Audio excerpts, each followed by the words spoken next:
إن الحمد لله نحمده ونستعينه ونستغفره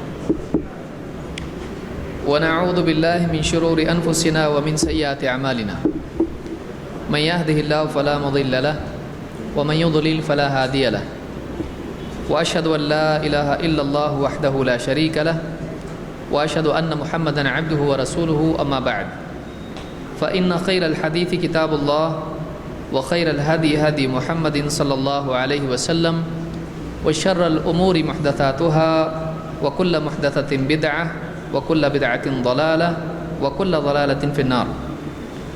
قال الله تبارك وتعالى إن الله يحب التوابين ويحب المتطهرين.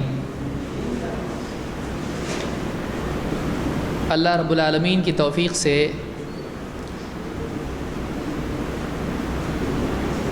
دین کے سیکھنے کا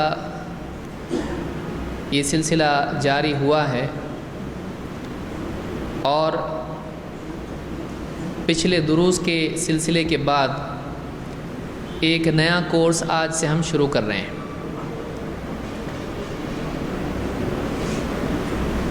اس میں تقریباً 40 سے لے کر 42 باب وضو کے طریقے سے متعلق ہم دیکھیں گے.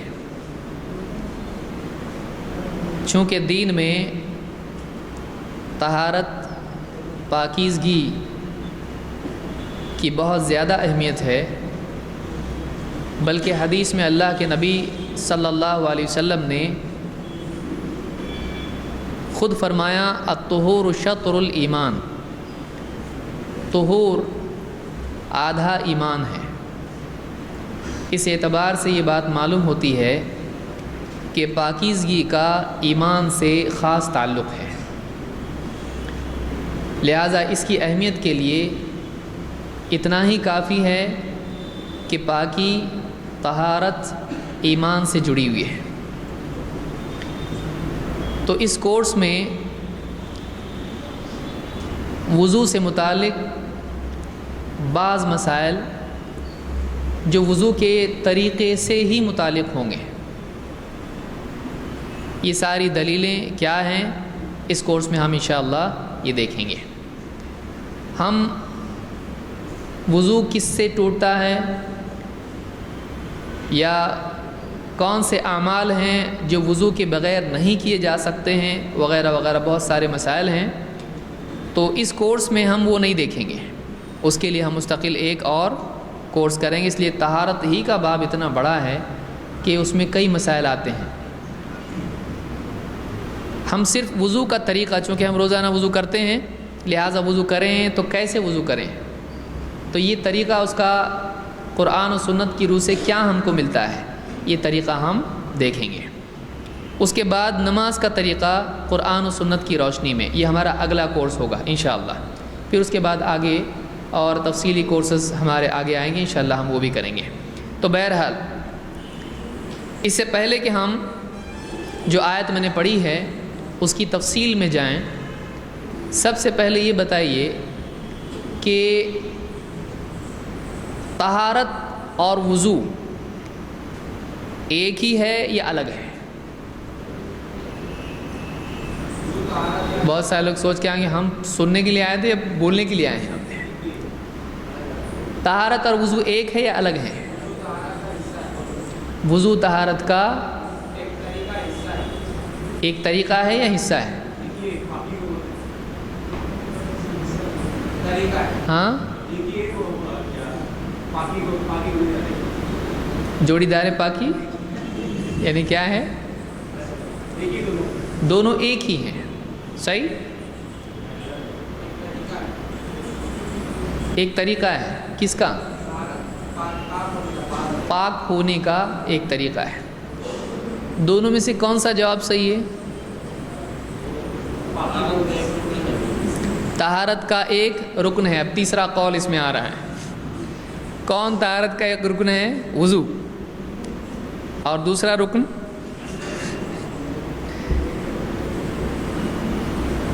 اور کسی کے ذہن میں کچھ ہے؟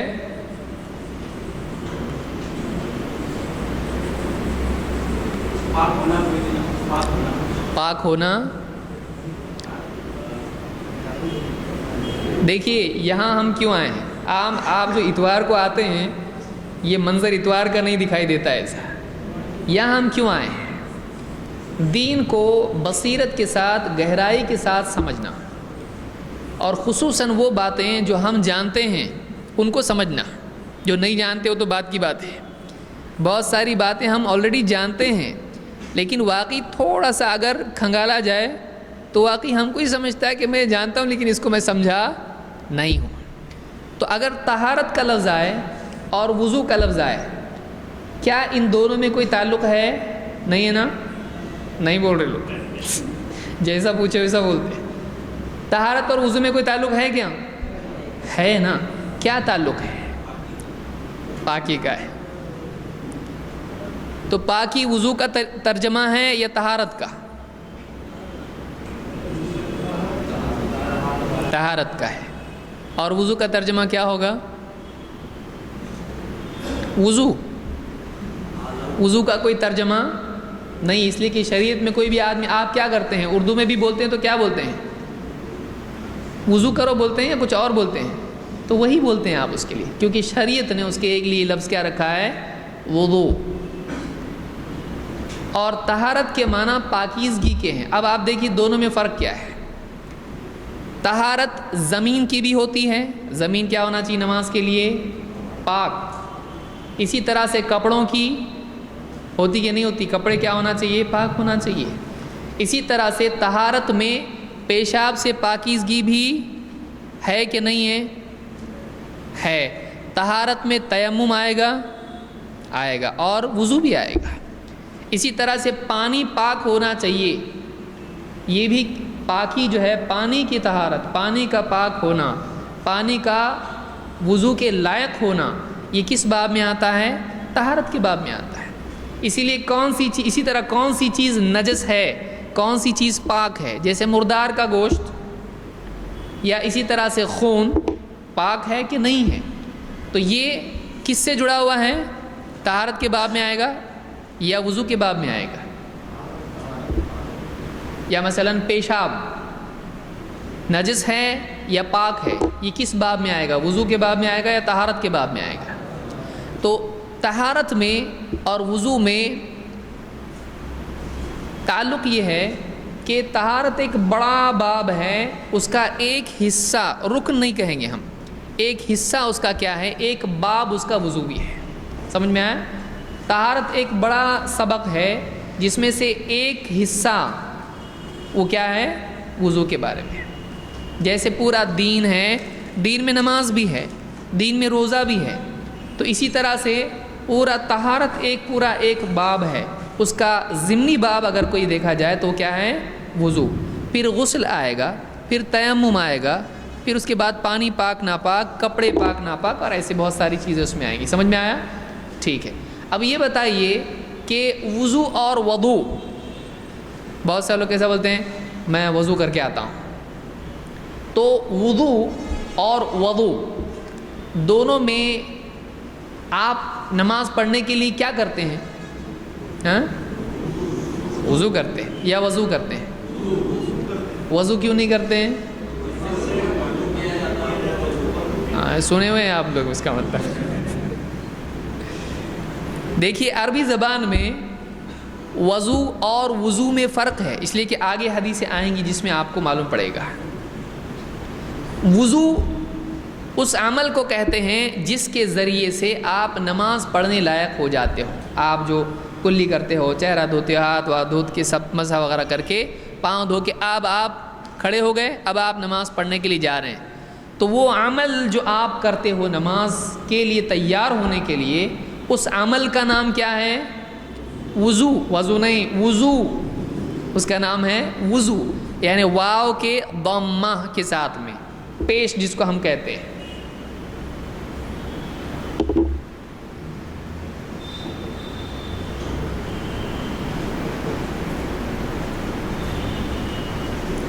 تو ایک ہے الوضو، یا ایسا لکھتے ہیں وضو، اور یہ ہے الوضو.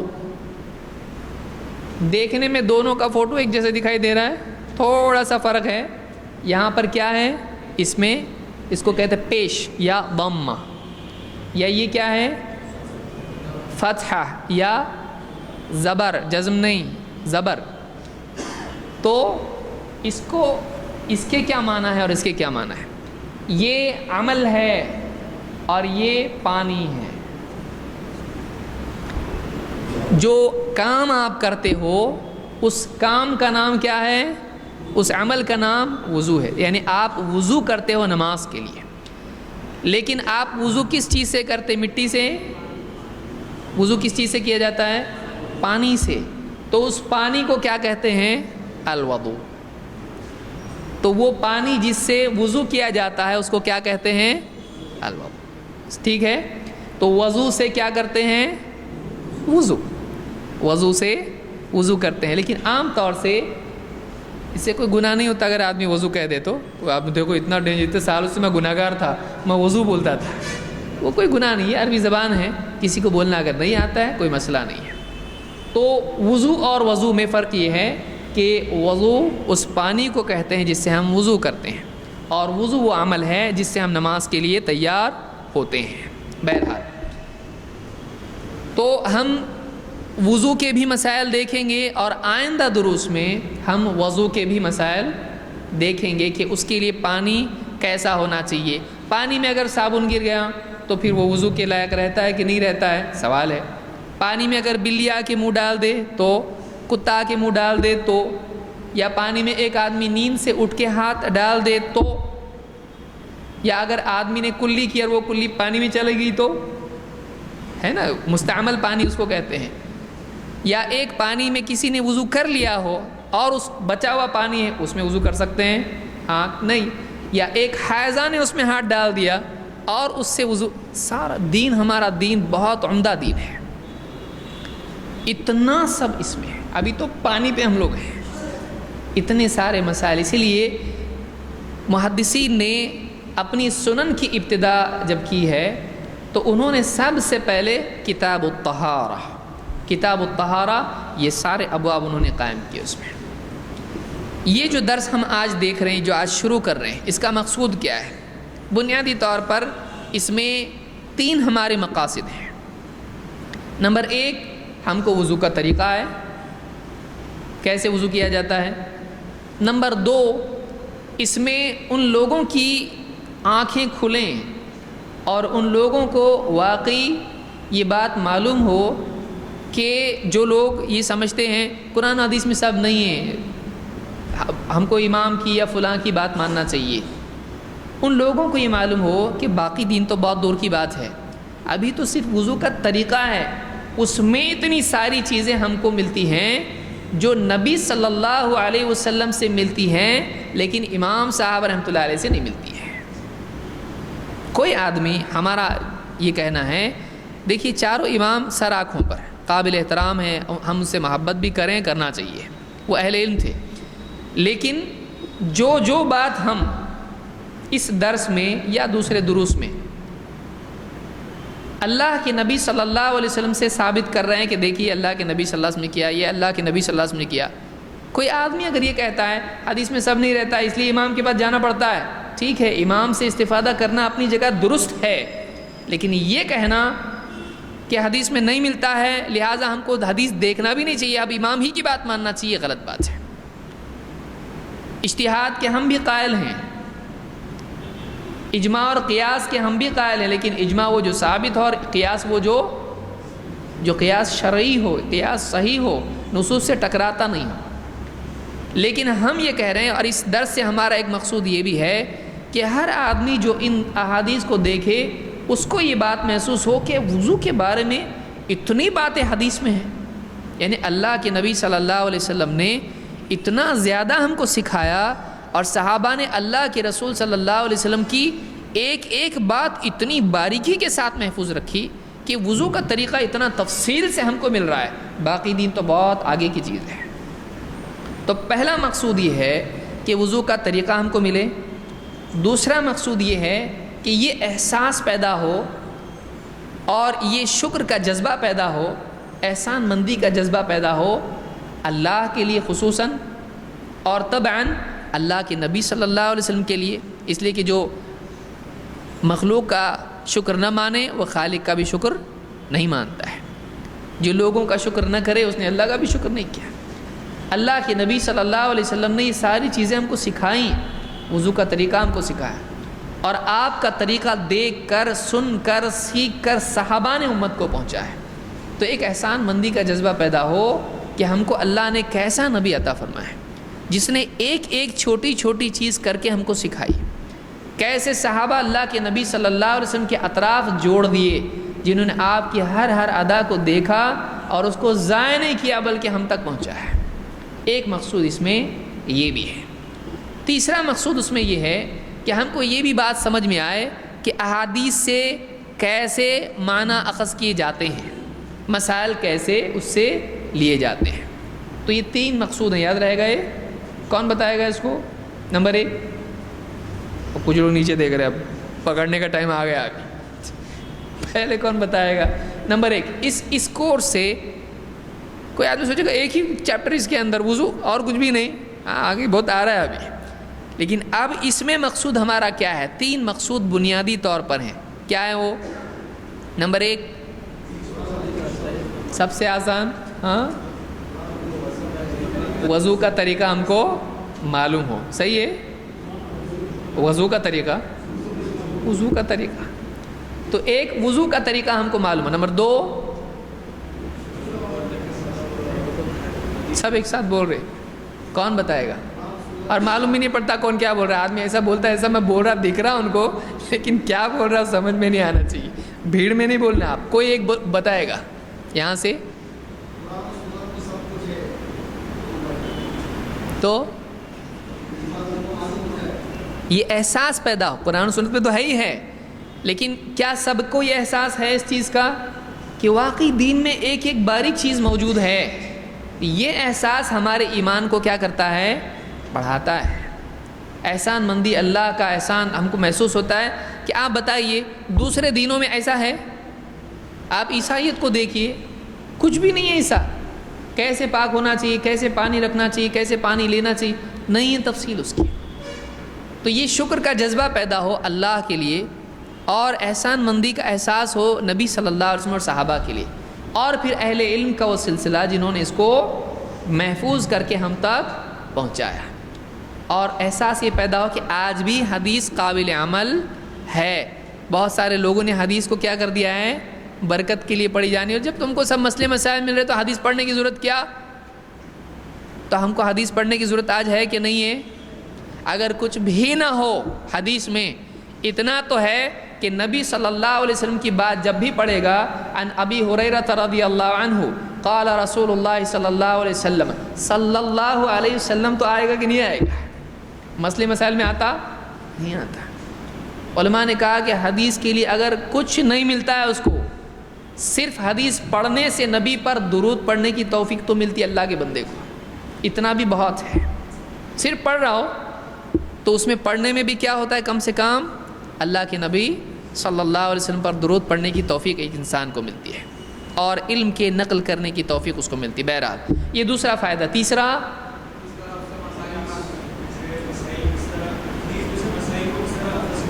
یعنی حدیث سے مسائل کیسے اخذ کیے جاتے ہیں, اور واقعی بعض معنی چھپے ہوتے ہیں لیکن ہم اس کو سمجھ نہیں پاتے ہیں, تو اس طرف نشاندہی کرنا کہ واقعی دیکھو یہ حدیث میں یہ لفظ تھا, یہ میننگ تھا, لیکن ہم سمجھے نہیں. پوری حدیث کا ترجمہ پڑھ کے بھی نہیں سمجھ میں آیا. تو ہم کو یہ بھی احساس ہو کہ ضروری نہیں کہ ایک حدیث ہم پڑھیں اور وہ فوراً سب ہم کو سمجھ میں آئے. تو ایک خطرہ ہم کو یہ بھی ہوتا ہے. بعض اوقات عربی تھوڑی بہت آنے لگتی تو آدمی کیا ہوتا, ہم کو کسی عالم کی ضرورت نہیں, مجھ کو عربی آتی ہے, مجھ کو سمجھتا ہے. تو ہم کو یہ بھی احساس ہو کہ ایسا نہیں ہے. ہم کو امت کو ہمیشہ علماء کی ضرورت باقی رہے گی, تاکہ ایسی چیزیں جو ہم خود نہیں سمجھ پائیں علماء اس کو سمجھتے اور ہم کو سمجھاتے ہیں. جیسے حدیث میں بھی خود اللہ کے نبی صلی اللہ علیہ وسلم نے فرمایا کہ بعض حدیث کی یا حکمت کی بات کو لے جانے والے خود فقیہ نہیں ہوتے ہیں, اور وہ کسی ایسے تک پہنچا دیتے ہیں جو ان سے زیادہ اس کو سمجھنے والا ہوتا ہے. بہرحال قرآن کریم میں جو آیت میں نے پڑھی, جو ہمارے اس درس کا گویا کہ مقدمہ ہے. مقدمہ کس کو کہتے ہیں؟ کسی پر کچہری میں کیس ہو جائے تو اس پر مقدمہ ہوتا ہے. مقدمہ کس کو کہتے ہیں؟ بار بار آپ یہ لفظ سنتے ہیں مقدمہ. کیا مطلب ہے اس کا؟ انٹروڈکشن. اس کو تعارف کہتے ہیں یا مقدمہ؟ انٹروڈکشن کا کیا مطلب ہے؟ یعنی آپ کہیں گے ان کا مقدمہ یہ ہے کہ فلاں ابن فلاں ہے، ان کا مقدمہ یہ تعارف ہے یا یہ مقدمہ ہے؟ پریفس. ہاں، یعنی ہم لوگ ایک لفظ کو دوسرے لفظ سے جان چھڑانے کی عادت ہم کو پڑ گئی ہے. ہم کو بولنے آنا چاہیے. ہاں، اصل. ایک قول یہ بھی ہے اصل. مقدمہ کا کیا مطلب ہے؟ قدمہ سے لفظ ہے. قدمہ کا مطلب کیا ہے؟ پیش کرنا. قدمہ تقدیم اس پر سے لفظ بنا ہوا ہے. تو پیش کرنے کو، جو پہلے چیز آتی ہے کسی چیز کے پہلے، اس کو کیا کہتے ہیں؟ مقدمہ. جیسے آپ رشتے کے لیے جاتے، گئے ہوں گے نہیں گئے ہوں گے جو بھی ہے، آپ جانے کے پہلے مقدمہ ہوتا ہے. اصل بات جاتے ہوتے میں آپ کی بیٹی کے لیے رشتہ لے کے آیا ہوں بولتے ایسا. پہلے کچھ باتیں ہوتی ہیں جس سے میدان بنایا جاتا ہے. دعوت میں بھی آپ جاتے ہیں، کسی کو آپ کو شرک سے نکالنا ہے، اس کے گلے میں تعویذ لٹک رہا ہے، آپ جاتی بولتے ہیں کیا بیل کی طرح گھنٹی لٹکا ہے گلے میں؟ نہیں بولتے آپ کو اس سے روکنا ہے. تو آپ کیا کرتے ہو؟ بھائی اللہ تعالیٰ ہے جو انسان کو نفع نقصان دیتا ہے، زندگی موت کا مالک اللہ ہے، اللہ ہی شفا دیتا ہے، اللہ ہی تکلیف ڈالتا ہے. اللہ کی ڈالی ہوئی تکلیف کو اللہ کے سوا کوئی ہٹا سکتا ہے؟ نہیں. اور اللہ نے بتایا ہم کو کیسے تکلیفوں سے بچا جا سکتا ہے. کس نے سکھایا ہم کو کیسے بچنا چاہیے؟ اللہ کی مدد کیسے ملتی ہے؟ نبی صلی اللہ علیہ وسلم کے طریقے پر چل کر. یہ کیا ہوا؟ آپ کو بولنا کیا آگے جا کے؟ تعویذ. لیکن آپ پہلے کیا کر رہے ہو؟ اس کا ذہن بنا رہے ہو. ایک تقدیم ہے، ایک بنیادی بات آپ بیان کر رہے ہو. پھر آگے جا کر اس بات سے اگلی بات کا تعلق ہے کہ نہیں ہے؟ کس اعتبار سے؟ کہ اس پر لانا اس سے آسان ہوگا، اور یہ چیز اس پوری بات کو سمجھانے کے لیے پہلی بات بتائی جا رہی ہے. تو اس کو کیا کہتے ہیں؟ مقدمہ. سمجھ میں آیا؟ تو مقدمہ ہوتا ہے. تمہید بھی کہتے ہیں اس کو. مہدہ سے ہے وہ. مہدہ کے معنی ہے مہد جس کو کہتے ہیں گود، یا مہدہ اس کو پیس کے بالکل ہموار کرنا. اس اعتبار سے تمہید اس کو کہتے ہیں. تو تمہید کے طور پر یا مقدمے کے طور پر ایک آیت میں نے پڑھی تھی. کیا ہے وہ؟ آپ کے نوٹس میں بھی ہے. ان اللہ یحب التوابین ویحب المتطہرین. کیا ترجمہ ہے اس کا؟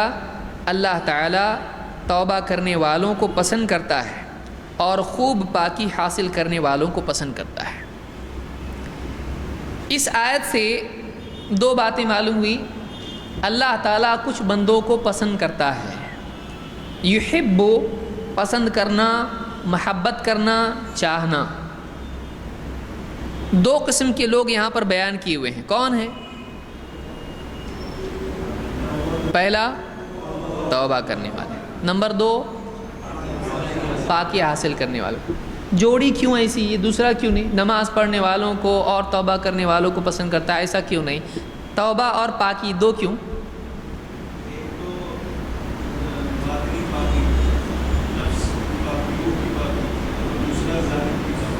بالکل بالکل. یہاں پر دیکھیے قرآن کریم یہ رب العالمین کی کتاب ہے، اور اس میں کوئی جوڑی بے معنی نہیں ہوتی ہے، کوئی ترتیب بے معنی نہیں ہوتی ہے، اور بہت مختصر الفاظ میں بہت بڑی بات ہوتی ہے جس کو سمجھانا پڑتا ہے. دو باتیں اللہ نے بیان کی اور ترتیب بھی ان میں ہے.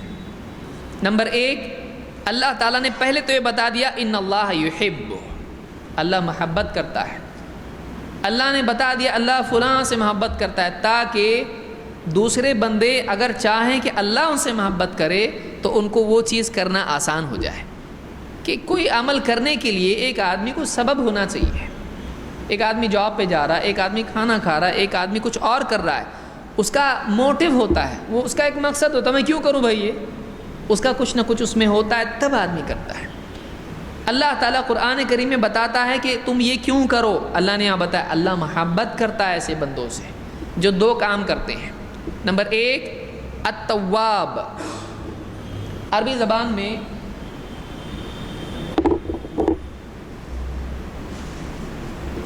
دو لفظ ہیں تائب اور تواب. دونوں میں فرق یہ ہے کہ تائب کے معنی کیا ہے؟ توبہ کرنے والا. تواب کا مطلب کیا ہے؟ توبہ کرنے والا. لیکن دونوں میں فرق کیا ہے؟ تائب کا مطلب ہے توبہ کرنے والا، کبھی توبہ کرتا ہے اور توبہ کرتا ہے. تواب کا مطلب ہوتا ہے فعال کے وزن پہ ہے، بار بار توبہ کرنے والا، کثرت سے توبہ کرنے والا. فاعل اور فعال، فعال لما یرید، جو چاہتا ہے کرتا ہے، کر گزر جاتا ہے. اسی پر سے آپ اور کوئی مثال دے سکتے ہیں؟ رحمان اور یہ دو الگ ہو گئے. یہ دونوں آنا چاہیے، جیسے تائب اور تواب، رازق اور رزاق. دیکھیے رازق اور دوسرا بولیں. ٹھیک ہے چلیے ٹھیک ہے، دونوں بھی ٹھیک ہے. کاذب اور کذاب. یہ وزن کی عربی زبان کے اعتبار سے ہے فاعل اور فعال. ایسے کئی الفاظ عربی میں آپ کو ملیں گے. تو جیسے اللہ کے ناموں میں سے خیر الرازقین، رازق اللہ کے ناموں میں سے ہے.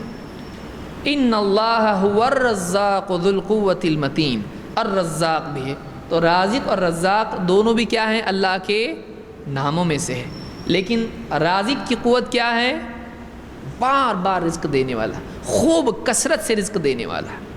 اور رازق رزق دینے والا، اس میں وہ بات نہیں ہے اگرچہ اصلاً رزق دینے ہی میں ہو، لیکن جب رزاق کہا جائے تو عربی کے قاعدے کے اعتبار سے کثرت اور زیادہ، یعنی کئی مرتبہ اور بہت بہت، یہ دونوں معنی اس میں آتے ہیں.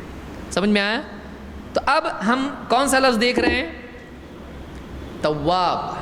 تو تائب کے معنی کیا ہوں گے؟ توبہ کرنے والا. لیکن تواب تو بار بار توبہ کرنا اچھا ہے یا ایک بار؟ یعنی گناہ بھی بار بار ہونا چاہیے. ہاں معلوم نہیں پڑتا کبھی گناہ ہو رہے لے اپنے. تو بار بار توبہ کرنا اچھا ہے یا کبھی کبھی توبہ کرنا اچھا ہے؟ اور اگر کسی بندے سے گناہ نہیں ہوتے تو اس نے توبہ کرنا چاہیے. کس چیز سے توبہ کرے گا وہ؟ ہاں کیا اللہ کے نبی صلی اللہ علیہ وسلم اللہ سے توبہ کرتے تھے؟ آپ سے گناہ ہوتے تھے؟ نعوذ باللہ. ہمارا عقیدہ ہے کہ انبیاء کیا ہیں؟ گناہ نہیں کرتے ہیں. تو پھر آپ توبہ کرتے تھے؟ تو توبہ، ایک آدمی گناہ نہیں ہو رہا وہ توبہ کرے اللہ سے؟ کیوں کرے؟ تو شکر توبہ ہے.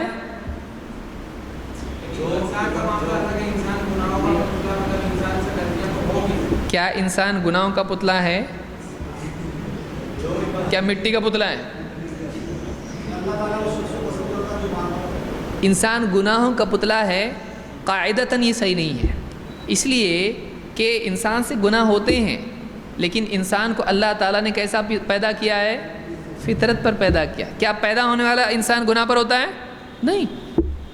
پیدا ہونے والا بچہ کیسا ہوتا ہے؟ گناہ کا پتلا. تو انسان نہیں ہے. سمجھ میں آ رہا ہے؟ وہ پیدائشی گناہ گار نہیں ہوتا ہے، لیکن دھیرے دھیرے دھیرے اس سے سماج اور تربیت اور بہت ساری چیزیں ہوتے ہیں، شیطان اس کو گناہ پر آمادہ کرتی ہیں. لیکن اصلاً انسان اچھا ہے. کیا وہ واپس اچھا رجوع ہو سکتا ہے؟ جیسے ایک آدمی توبہ کر لیا تو وہ گناہوں کو پتلا رہے گا؟ پتلا تو ہے نا، وہ ابھی بھی چلتا پھرتا، لیکن کیا وہ گناہوں کا رہے گا؟ نہیں. اس لیے کہ اصلاً انسان گناہ گار نہیں ہے. گناہ عارضی چیز ہے. سمجھ میں آ رہی بات؟ اس لیے گناہ سے آدمی چھوٹ سکتا ہے عملاً بھی اور نتیجے کے طور سے بھی. یعنی تقوی گناہ سے بچنے کا ذریعہ ہے، صحیح عمل کے اعتبار سے، اور توبہ ہو جانے کے بعد بچنے کا ذریعہ ہے، چھوٹنے کے اعتبار سے، نجات کے اعتبار سے۔ تو ایک آدمی گناہ سے پہلے تقویٰ کی کوشش کرے اور گناہ ہو جائے تو اس کے بعد توبہ کی۔ سمجھ میں آیا؟ تو دو طریقے گناہ سے نجات پانے کے ہیں۔ ایک کون سا ہے؟ تقویٰ، وہ گناہ ہونے سے پہلے پوری طاقت لگا رہا ہو، اب ہو گیا تو اس کے بعد اس کو مٹانے کا طریقہ کیا ہے؟ توبہ۔ اگر انسان سے گناہ اس کو لگتا ہے کہ نہیں ابھی تو میں نے توبہ کیا، مثلا ایک آدمی کہ اللہ میرے سارے گناہوں کو معاف کر دے، ابھی ہے گناہ کوئی اس کا نہیں ہے، واپس توبہ کرنا چاہیے کہ نہیں کرنا چاہیے؟ تو ایسا آدمی جو بار بار توبہ کرتا ہے اس کو کیا کہتے ہیں؟ تواب کہتے ہیں۔ توبہ صرف گناہ ہونے پر کرنے کا نام نہیں ہے۔ ابراہیم علیہ السلام نے کعبہ تعمیر کیا، اس کے بعد کیا دعا کی؟ ربنا تقبل منا انک انت السمیع العلیم۔ کتنا بڑا کام کی، کعبہ تعمیر کیے، اس کے بعد دعا کیا کر رہے ہیں؟ وتب علینا انک انت التواب الرحیم۔ اے اللہ ربنا تقبل منا، پہلے تو عمل کی قبولیت کی دعا کر رہے ہیں، ربنا تقبل منا، اے اللہ ہم سے تو قبول کر لے جو عمل ہم نے کیا کعبہ کی تعمیر کا، انک انت السمیع العلیم، اے اللہ تو بڑا سننے والا اور بہت جاننے والا ہے، تو ہماری دعاؤں کا سننے والا ہے، ہماری نیتوں اور ہمارے اعمال کا جاننے والا ہے، ہماری مجبوریوں کا جاننے والا ہے، ہماری تکلیفوں کا جاننے والا ہے۔ انک انت السمیع العلیم وتب علینا، اور اللہ ہماری طرف تو رجوع کر، پلٹ، ہماری توبہ قبول کر۔ وتب علینا انک انت التواب الرحیم، تو بڑا توبہ قبول کرنے والا اور بڑا رحم کرنے والا ہے۔ نماز پڑھتے سلام پھیرتے ہم کیا بولتے؟ اللہ اکبر، استغفر اللہ استغفر اللہ، بہت بڑا گناہ کیے نا، یعنی نماز پڑھ کے کیا کر رہے ہیں؟ اللہ سے استغفار کر رہے ہیں۔ نماز شروع کیسا ہوتی؟ اب دیکھیں آپ تھوڑا سوچنے لگیں گے ابھی کیسا دین ہمارا کتنا پرفیکٹ ہے۔ نماز کے بعد آپ کیا کرتے ہیں؟ سلام پھیر کے سب سے پہلے اللہ اکبر، پھر نماز شروع کیسا کرتے؟ اور آخری دعا کیا ہے؟ اللہم انی ظلمت نفسی ظلما، تو شروع تکبیر سے اور آخر کس پر ہو رہا ہے؟ استغفار، اللہ سے توبہ کر رہے ہیں۔ یعنی اللہ سے ایک آدمی نیکی کر کے کیوں توبہ کرے، نیکی کر کے کیوں استغفار کرے؟ گناہ سے تو سمجھ میں آتا ہے، جو آدمی اپنی نیکی کو کامل سمجھے گا وہ اللہ سے استغفار نہیں کرے گا، لیکن واقعی وہ آدمی جس کو اللہ کی معرفت ہے، وہ جانتا ہے کہ اللہ کا پیمانہ کتنا اعلیٰ ہے، اللہ تعالیٰ کتنا اونچا ہے، اور میری نیکی اللہ کی بارگاہ کے اعتبار سے کتنی گھٹیا ہے، وہ یہ سوچے گا کہ پیش کرنے لائق بھی نہیں ہے، تو کہے گا اللہ جیسا آتا ویسا میں نے کیا، اللہ معاف کر، جیسا تیری شان ہے میں نے نہیں کیا۔ سمجھ میں آ رہی بات؟ کہ ایک آدمی سوچے کہ نماز پڑھ کے استغفار کیوں؟ اسی لیے آپ دیکھیے لیلۃ القدر اگر آدمی پالے، حضرت عائشہ کو کیا سکھایا اللہ کے نبی صلی اللہ علیہ وسلم نے؟ جنت الفردوس مانگو۔ کیا سکھایا؟ انہوں نے کہا اللہ کے رسول اگر مجھ کو لیلۃ القدر مل جائے میں کیا مانگوں اللہ سے، کیا دعا کروں؟ کیا سکھایا؟ اللہم انک عفو کریم تحب العفو فاعف عنی، اللہ معاف کر، اتنی عبادت کر رہا ہوں میں اور معاف کر، جنت الفردوس دے، اتنی حوریں، اتنا یہ اور یہ، کھانے پینے کپڑے۔ علماء نے کہا، ابن حجر کہتے ہیں اور علماء نے بات کہی یہاں پر، ایک آدمی جب بہت عبادت کر رہا ہے تو گویا کہ وہ زوم میں آ جائے گا، اب اتنی تو بہت عبادت ہے، کیونکہ وہ رات کون سی ہے؟ لیلۃ القدر خیر من الف شہر۔ تو آج اس کے ذہن میں آ گیا میں تو آج 1000 مہینے کی عبادت کر لیا ہوں، بہت آگے نکل گیا، میں پار ہو گیا، میں تو آج تو پار نہیں ہوا۔ تیری واقعی عبادات اس لائق ہیں کہ تیری نجات ہو، اللہ کی عظمت کے مقابلے میں تیری عبادات کیا ہے، اللہ کے پیمانے کے اعتبار سے تیری عبادت کیا ہے؟ تو اے اللہ تم معاف کر دیا تو ہی بہت ہے، کہ تو نے میری شان کے مطابق عبادت کیوں نہیں کی؟ اگر اس پر اللہ پکڑنے پر آ جائے تو اس پہ بھی پکڑ سکتا ہے، پکڑ سکتا ہے کہ نہیں پکڑ سکتا ہے؟ کہ وہ رب العالمین ہے، بہت اونچا ہے، سبح اسم ربک الاعلی، پاک ہے وہ ہر عیب سے، وہ بہت اعلیٰ ہے۔ تیری عبادت، تو اس کی جب عبادت کر رہا ہے تو تیری عبادت بھی اتنی پاکیزہ ہونا چاہیے، اخلاص والی، مجاہدے والی، اور دھیان کے ساتھ میں مخلوق سے ہٹ کے ایسی تیری عبادت ہونا چاہیے۔ تو کیا اس کی شان کے مطابق تیری عبادت ہے؟ نہیں۔ تو تیری عبادت میں کوتاہی ہے کہ نہیں ہے؟ تیری عبادت میں کوتاہی ہے، تو تو اس کے بعد اللہ سے، اللہ میری عبادت واقعی ویسی نہیں ہے۔ تو یہ کون جانتا ہے؟ واقعی جو اللہ کی عظمت کا احساس جس کو ہے۔ اسی لیے علماء نے ایک بات اور کہی، دیکھیے اس کے ضمن میں ہم چل رہے ہیں، آگے ہم لوگ اس پہ آئیں گے۔ علماء نے ایک بات کہی کہ اللہ کے نبی صلی اللہ علیہ وسلم استنجا کے لیے جاتے تھے اور فارغ ہو کر جب باہر آتے تھے کیا بولتے تھے؟ کیا مطلب ہے؟ ہاں دیکھنا پڑے گا، کیا اس میں بھی اختلاف ہے؟ کیا ہے؟ غفرانک، اے اللہ میں تیری مغفرت چاہتا ہوں۔ استنجا سے باہر نکل کے غفرانک، کیا آپ کو کیا مطابقت اس میں لگتی ہے؟ ہمارے نبی زمین پر چلنے والے جتنے بھی انٹیلیجنٹ ہیں، اللہ کے رسول صلی اللہ علیہ وسلم ان سب سے زیادہ انٹیلیجنٹ تھے، بہت غور و فکر کرنے والے، حکمت والے۔ آپ نے یہ دعا استنجا سے فارغ ہو کے کیوں پڑھی ہے؟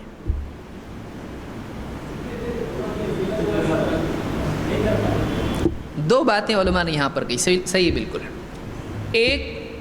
ایک آدمی جب بیت الخلاء میں جا رہا ہے، وہاں پر جا کر اس کے جسم میں جو گندگی تھی اس سے وہ نجات پا لیا، صحیح؟ تو ایک جسم کی گندگی جو کھا پی کے پیٹ میں بنتی ہے، آدمی پاخانہ پیشاب کے ذریعے سے، وہ گندگی، وہ نجاست ہے، آدمی اس سے نجات پا جاتا ہے۔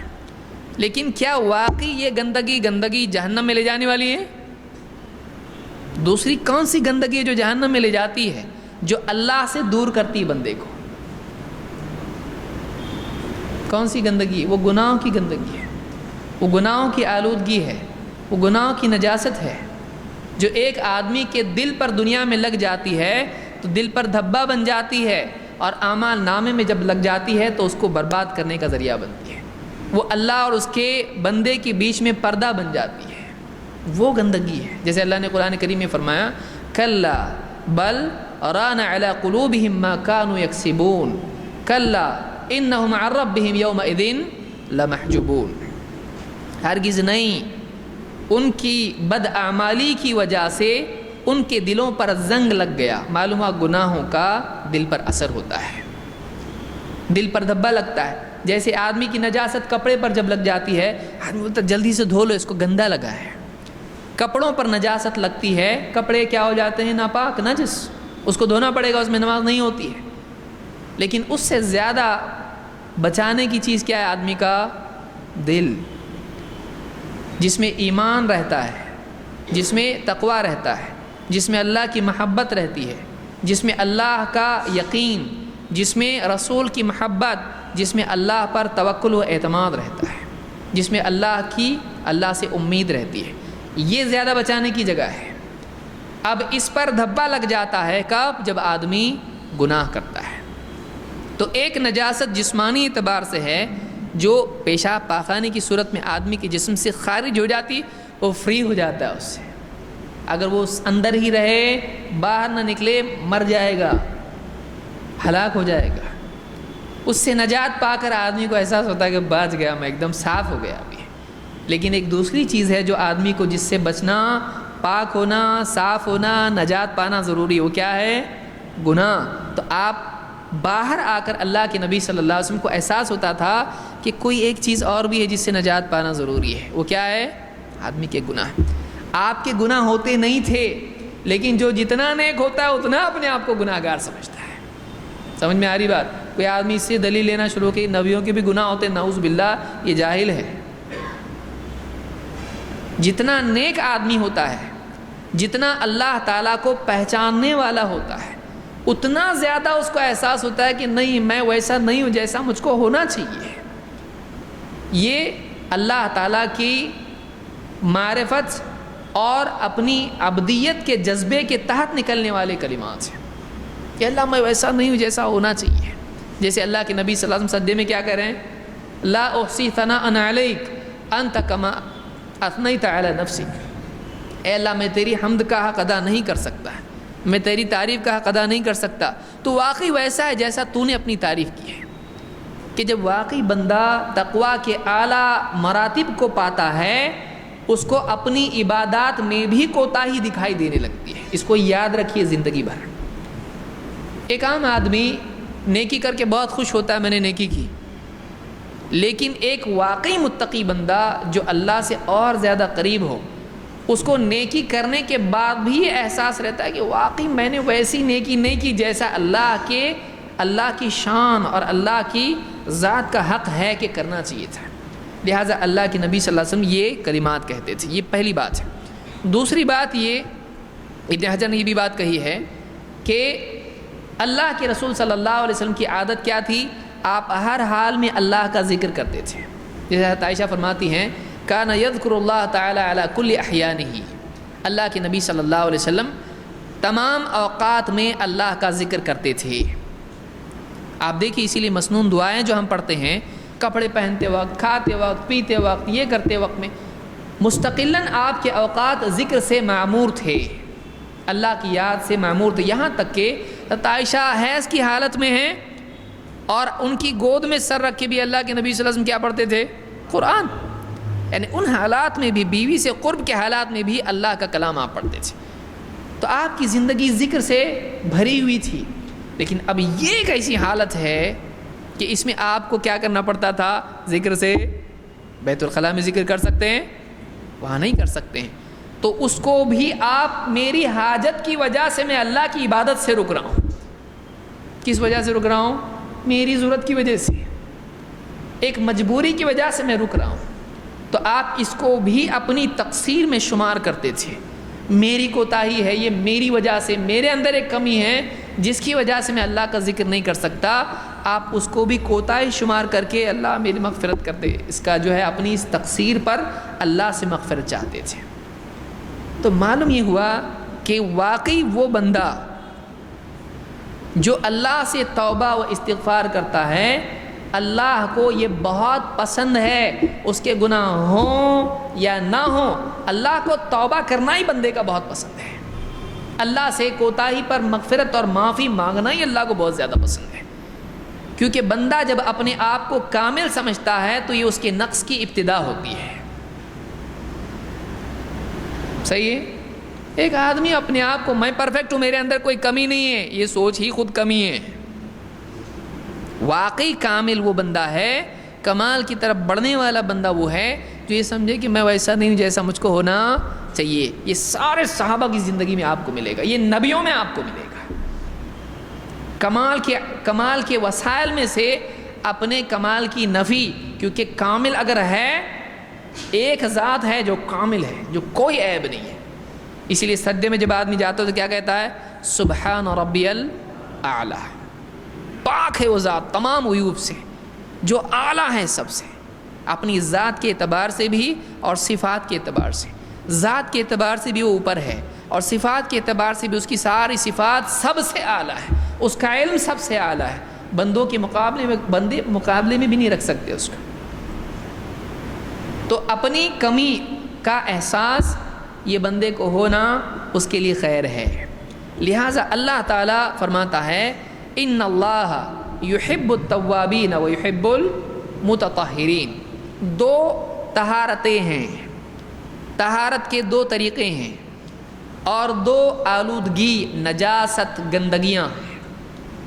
انسان کا وجود دو چیزوں کا مرکب ہے، ایک ظاہر، ایک باطن، ایک روح، ایک جسم، ایک دل، ایک بدن۔ الا ان فی الجسد مضغۃ اذا صلحت صلح الجسد كله واذا فسدت فسد الجسد كله الا وهي القلب۔ جان لو کہ آدمی کے جسم میں گوشت کا ایک لوتھڑا ہوتا ہے، اگر وہ صحیح ہو تو جسم صحیح ہوتا ہے، وہ بگڑ جائے جسم بگڑ جاتا ہے، وہ آدمی کا دل ہے، دل اور باقی بدن۔ اسی طرح سے روح اور جسم، یا ایتها النفس المطمئنہ ارجعی الی ربک راضیۃ مرضیہ، روح پاکیزہ ہونا چاہیے۔ اسی لیے فرشتے جب روح قبض کرتے ہیں کہتے ہیں اے پاک روح نکل اپنے رب کی طرف، اس کے رضوان کی طرف۔ اس کی مرضی کی طرف، اس کی خوشی کی طرف، اس کی رضا کی طرف. تو روح بھی پاک ہوتی. فرشتے بھی جب ایک ایک آسمان پر جاتے ہیں لے کر اس روح کو، تو وہ باقی فرشتے اس آسمان کے کہتے ہیں کون ہے یہ پاک روح. اور جب برے آدمی کے لیے جاتے تو کیا کہتے ہیں؟ کون ہے یہ خبیث روح. تو خبیث اور طیب، پاک اور ناپاک، روح کے اعتبار سے بھی ہے، جسم کے اعتبار سے بھی ہے، دل کے اعتبار سے بھی ہے، ایمان اور عقیدے کے اعتبار سے بھی ہے. اسی لیے اللہ نے کیا فرمایا؟ انما المشرکون نجس. اللہ نے کیا فرمایا؟ مشرکین کیا ہیں؟ نجس ہیں. اب نجاست پورا نہ لو کہ ایک دم صحیح ہے تو بھی کیسے نجس ہے؟ اس کا عقیدہ گندا ہے، اس کے قلب میں جو یقین ہے وہ عقیدہ ہے وہ گندا ہے، نجس ہے. تو عقیدے کی بھی نجاست ہوتی ہے. تو آپ اس اعتبار سے دیکھیے کہ نجاست دو اعتبار سے ہوتی ہے، ظاہری و باطنی. نجاست دو اعتبار سے ہوتی ہے، گناہوں کی اور بدن پر لگنے والی ہے. یہاں پر اللہ تعالیٰ نے کیا فرمایا؟ دونوں سے پاک ہونے کا ذریعہ کیا ہے؟ اللہ نے فرمایا کہ ان اللہ یحب التوابین و یحب المتطہرین. دو قسم کی طہارت اللہ کو مطلوب ہے. اللہ تعالیٰ کیا قبول کرتا ہے؟ طیب اور پاک ہی کو اللہ قبول کرتا ہے. اللہ کے نبی صلی اللہ علیہ وسلم کیا فرمایا؟ ان اللہ طیب لا يقبل الا طیبا. اللہ تعالیٰ طیب ہے، پاک ہے تمام عیوب سے، کمیوں سے، ہر عیب سے. اور اللہ تعالیٰ قبول کرتا ہے تو کس کو قبول کرتا ہے؟ طیب کو، پاک ہی کو اللہ قبول کرتا ہے. اسی لیے وہ عمل قبول نہیں ہوتا ہے جس میں اخلاص نہ ہو. اللہ خالص طیب کو قبول کرتا ہے. تو طیب، اللہ تعالیٰ پاک ہے اور پاک ہی کو قبول کرتا ہے. اس لیے بندے کو بھی چاہیے کہ وہ کیا ہو جائے؟ قبولیت کے لیے پاک ہو. یہ پاکی کتنے اعتبار سے ہونا چاہیے؟ کیسے؟ ظاہری اور باطنی ہے. باطنی زیادہ اہم ہے یا ظاہری؟ ہے کہ نہیں؟ ظاہری سے زیادہ کون سی ضروری ہے؟ باطنی ہے. اور اسی لیے اللہ تعالیٰ نے کیا فرمایا؟ ان اللہ یحب التوابین و یحب المتطہرین. تو باطنی گندگیوں سے پاک ہونے کا طریقہ کیا ہے؟ اسٹریٹ فارورڈ، ایک دم سمپل، ڈائریکٹ. کیا؟ اے اللہ میرے سے غلطی ہو گئی، میرے کو معاف کر دے. شارٹ کٹ، ایک دم سیدھا سیدھا مان لینا شرافت سے کہ اللہ میں نے غلطی کیا. اس سے اچھا کوئی طریقہ نہیں اللہ کے قریب ہونے کا. سب سے اچھا طریقہ کہ ایک آدمی واقعی مان لے، اے اللہ میرے سے غلطی ہو گئی، میں نے غلطی کی، میں نے گناہ کیا، میں نے تیرا حکم توڑا. تو یہ پہلا معاملہ ہے کہ ایک آدمی چاہے وہ عبادت گزار ہو، چاہے وہ نیک ہو، اس کو اللہ سے قرب کے لیے کیا کرنا پڑے گا؟ توبہ. اندر کی ساری گندگیوں کے لیے سمپل طریقہ یہ ہے کہ وہ اللہ سے توبہ کرنے والا ہو، اکیلے میں چپکے سے. اللہ میرے سے غلطی ہوئی. نماز پڑھ رہا ہو، پابندی کر رہا ہو، روزہ رکھ رہا ہو، حج سب کر رہا ہو، لیکن اللہ سے کیا کرے؟ اللہ کتنا بھی میں نیکی کر لوں، کتنا بھی میں اعلیٰ ہو جاؤں، کتنا بھی کچھ بھی ہو جائے، تیری شان کے مقابلے میں میرا سب کچھ کیا ہے؟ تقصیر ہے، کوتاہی ہے، کمی ہے. اے اللہ تو مجھ کو معاف کر، میں ویسا نہیں کر پایا جیسا مجھ کو کرنا چاہیے تھا. اور اگر واقعی گناہ اس سے ہوا ہے تو بھی اللہ سے پھر تو لازم ہو گیا اس کے اوپر. تو نمبر 1، ان اللہ یحب التوابین. باطنی گناہوں کی گندگی سے پاک ہونے کا طریقہ کیا ہے؟ توبہ. نمبر 2، وہ یحب المتطہرین. اور اللہ پاک صاف رہنے والوں کو پسند کرتا ہے. تطہر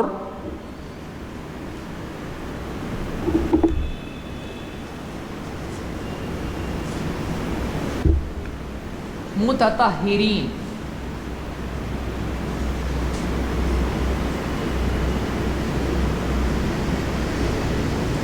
ان اللہ یحب التوابین ویحب المتطہرین. یہ لفظ بنا ہے تطہرا سے. تطہر کہتے ہیں طہر کی حالت اختیار کرنے کو، چاہے وہ بدن کے اعتبار سے ہو یا لباس کے اعتبار سے. تو جو لوگ پاک رہتے ہیں، وَثِيَابَكَ فَطَهِّرْ. اللہ نے کیا فرمایا؟ وَثِيَابَكَ فَطَهِّرْ. اپنے لباس کو پاک کیجئے. فَطَهِّرْ طَهَّرَ يُطَهِّرُ تَطْهِيرًا. تطہرا اس پر سے لفظ بنا ہوا ہے. تو اللہ تعالیٰ پاک رہنے والوں کو جسمانی اعتبار سے اور لباس کے اعتبار سے، پاک رہنے والوں کو اللہ تعالیٰ کیا کرتا ہے؟ پسند کرتا ہے۔ پھر پاکی کی مختلف حالتیں ہیں جو آگے جا کے ہم دیکھیں گے۔ تو یہاں پر ایک بات یہ سمجھ میں آئی کہ پاکی اللہ کو پسند ہے، لیکن زیادہ پاکی کی اہمیت کون سی پاکی ہے؟ باطن کی۔ اپنے دل کو کفر و شرک سے، ریا اور ساری گندگیوں سے، حسد سے وغیرہ وغیرہ جتنی بھی چیزیں ہیں جو دل کو گندا کرتی ہیں آدمی پاک کرے۔ نمبر 2، جسم کو اور لباس کو آدمی پاک کرے۔ تو توبہ وغیرہ کا تو ہم کسی اور درس میں دیکھیں گے۔ ہمارا جو موضوع یہ چل رہا ہے وہ کیا ہے؟ وضو۔ یہ نماز کے لیے پاک ہو کے نماز میں داخل ہونے کے لیے یہ ذریعہ ہے۔ تو اللہ تعالیٰ متطہرین کو پسند کرتا ہے۔ اس سے بات معلوم ہوئی کہ وضو اور پاکی اختیار کرنا فی نفسی ہی اللہ کی محبت کے حصول کا ذریعہ ہے۔ ایک آدمی وضو کر رہا ہے تو بھی وہ عمل کیا ہے؟ ابھی وضو کر کے کیا کرنے والا ہے؟ نماز پڑھے گا، لیکن کیا فی نفسی ہی وضو اللہ کی تقرب کا ذریعہ ہے؟ ہاں، وضو بھی ایک ایسا عمل ہے جس سے ایک انسان اللہ کی محبت حاصل کر سکتا ہے۔ سمجھ میں آئی بات؟ تو یہ بات ہم نے آج دیکھی، ان اللہ یحب التوابین و یحب المتطہرین، کہ 2 قسم کی طہارت ہے، ظاہری و باطنی۔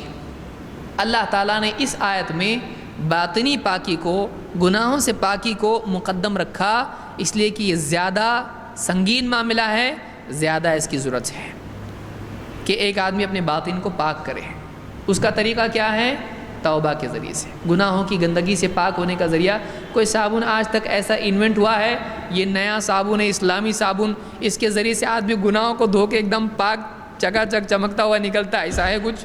ایسا کچھ نہیں ہے۔ ایسا کوئی پاکی کا ذریعہ، ایسا کوئی پانی ہے کہ آب زمزم ہے، یہ دوسرا آب پاکی ہے یا طہر ہے، کچھ ایسا نہیں ہے۔ وہ توبہ کے ذریعے سے ہو سکتا ہے۔ اور دوسرا ہے متطہرین، پاک ہونا لباس اور جسم کے اعتبار سے۔ یہ 2 پاکیاں ہیں۔ اللہ تعالی ہم سب کو گناہوں سے پاک فرمائیں اور ہم سب کو دین سیکھنے کی اور طہر کی ساری باتیں معلوم کرنے کی، اس لیے کہ بنیادی چیز ہے۔ ایک آدمی پاک ہی نہیں ہو رہا ہے، بہت سارے لوگوں کو جنابت کے مسائل معلوم نہیں ہے، وضو کن چیزوں سے ٹوٹتا معلوم نہیں ہے، غسل کن چیزوں سے ٹوٹتا ہے معلوم نہیں ہے، اور آدمی زندگی بھر 60 سال کی عمر نکل جاتی ہے، لیکن یہ بنیادی بات ہے جس کا علم آدمی کو نہیں ہوتا ہے۔ لہٰذا آدمی کو چاہیے کہ اس کا علم حاصل کرے۔ اللہ تعالیٰ دین کا علم حاصل کرنے، اس پر چلنے اور اس کی دعوت دینے کی ہم سب کو توفیق عطا فرمائے۔ اگلے درس میں ہم وضو کے تعلق سے وضو کی فرضیت اور اس کے بعد وضو کا طریقہ تفصیل سے انشاءاللہ دیکھیں گے۔ اقول قولی ھذا واستغفر اللہ لی ولکم۔